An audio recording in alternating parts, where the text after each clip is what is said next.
हर हर महादेव। जय श्री शंभू, जय गंगे मैया, काशी विश्वनाथ भगवान की जय हो। सभी भाई बहनों का रूबी मिस्टर लोगी चैनल पे स्वागत है और उम्मीद करते हैं आप लोग अच्छे होंगे, मस्त होंगे, स्वस्थ बिंदास झकास होंगे। रात के 10:30 बज रहे हैं और हमारे मौर्य भैया का फरमाइशी गीत है जो कि लगभग 1 से 1.5 महीना हो गया उन्होंने बोला था। तो I am so sorry Maurya भैया, मैं ये गाना रिकॉर्ड नहीं कर पाई थी, पर मैं आज रात में रिकॉर्ड कर रही हूँ। जैसा भी लगेगा आप प्लीज़ एडजस्ट करना।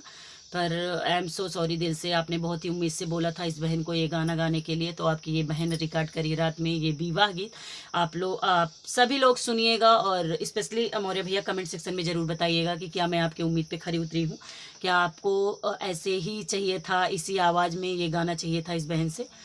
तो स्पेशली मौर्य भैया के लिए ये विवाह गीत है। आप लोग सुनिए, अपना प्यार दुलार कमेंट के माध्यम से दीजिए और बताइएगा मेरा ये गाना कैसा लगा।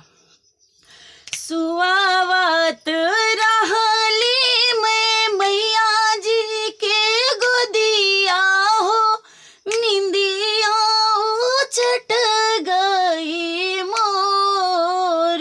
सुआवत रहली मैं मैया जी के गोदिया हो, निंदिया उचट गई मोर।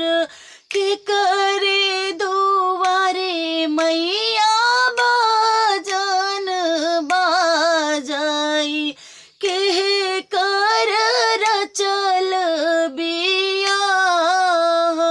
के करे दुआरे मैया बाजन बाजाई, के कर रचल बिया।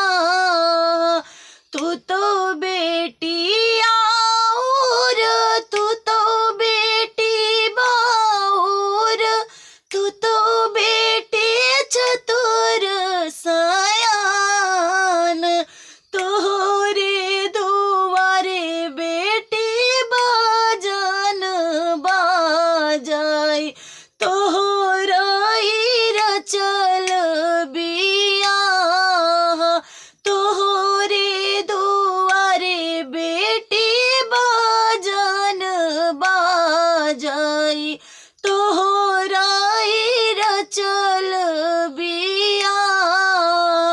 गुण नाही हमारे हो, ढंग नाही हमारे हो, नहीं आवे राम रसोई।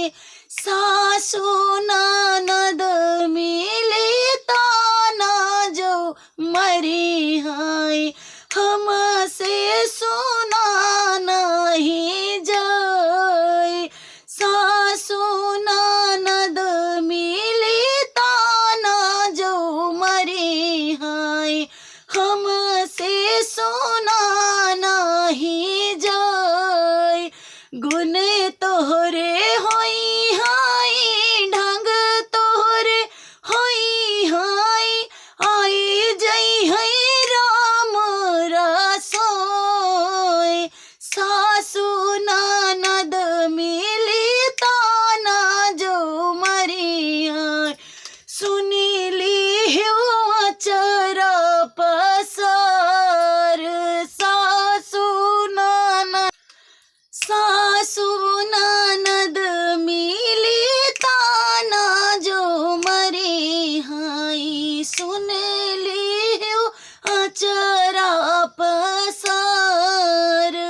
बाबा कई पगड़िया कई मन राख्यू बेटी हो, भैया कई मन सम्मान। नैहार कुल कई बेटी इज्जत राखियो, तना सोने देहो मुस्काई।